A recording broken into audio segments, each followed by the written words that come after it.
তিন ধরনের ঘরের মধ্যে যে কোনো সময় আল্লাহ পাক রব্বুল আলামিনের গজব নাজিল হতে পারে। এই তিন ধরনের ঘরকে আল্লাহ পাক রব্বুল আলামিন বড় অপছন্দ করে থাকেন। এক নাম্বার হচ্ছে যেই ঘরের মধ্যে নারীর আওয়াজ পুরুষের তুলনায় উচ্চ হয়ে থাকে, সেই ঘরের মধ্যে প্রতিদিন ৭০,০০০ ফেরেশতা লানত পাঠিয়ে থাকে। দ্বিতীয় নম্বর হচ্ছে যেই ঘরের মধ্যে অন্যের হকের মারা টাকা জমা থাকে আর সেই টাকা দিয়ে সংসার চলে, ওই ঘরের মধ্যে যে কোনো সময় আল্লাহ পাক রব্বুল আলামিনের গজব নাজিল হতে পারে।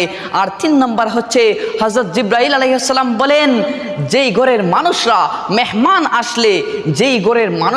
মেহমান আসলে অখুশি হয়, ওই ঘরের মধ্যে যে কোনো সময় আল্লাহর গজব নাজিল হতে পারে।